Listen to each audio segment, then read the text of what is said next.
Et supermarked. Her køber du det meste af det, du har brug for i hverdagen. Valget af varer bliver truffet på baggrund af smag, kvalitet og pris. Men ved du, at din beslutning kan have stor betydning?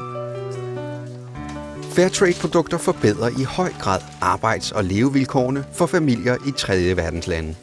Men hvordan fungerer Fairtrade egentlig? Tag eksempelvis denne pakke kaffe. Kaffe er et af de vigtigste landbrugsprodukter på det globale marked. Og kaffen er på en lang rejse, før den ender på en hylde i dit supermarked. For verdens godt 30 millioner kaffebønner betyder den kaffe, du køber, hårdt arbejde. Og samtidig giver kaffeproduktionen kun et lille overskud. Det skyldes blandt andet spekulation i de finansielle markeder, ringe indflydelse på prissætningen, samt ustabil høst som følge af klimaforandringerne.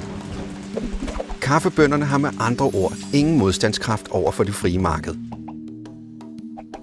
Det gør Fairtrade noget ved.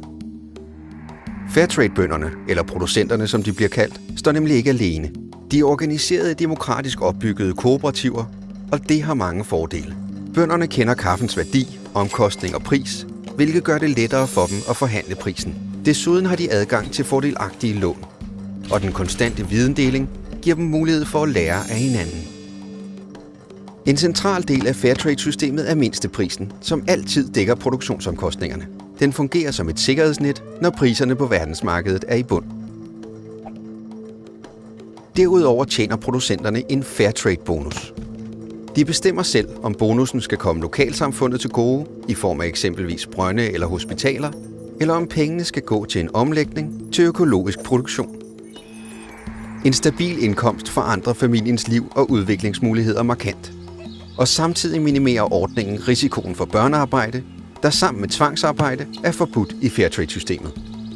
Miljøet har også stor glæde af Fairtrade. Miljøbeskyttelse er en vigtig del af standarderne. Blandt andet er genetisk modificerede organismer forbudt, og der bliver brugt så lidt vand i produktionen som muligt. Det er de såkaldte Fairtrade-standarder, der fungerer som reglerne i systemet. De bliver fastlagt i et samarbejde mellem hovedorganisationen Fairtrade International og de centrale aktører. Fairtrade-producenterne har 50% af stemmerne i alle beslutninger. Overholdelsen af Fairtrade-standarderne bliver kontrolleret af Flowcert. Lad os nu vende tilbage til vores kaffe. Efter høst og tørring bliver kaffebønnerne sendt til Danmark, hvor kaffefabrikanterne rister, behandler og pakker kaffen.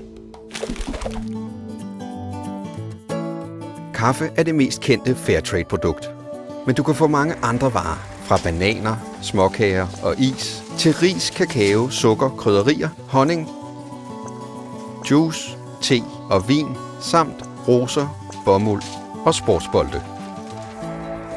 I Danmark er der flere end 1000 Fairtrade-mærkede produkter på hylderne.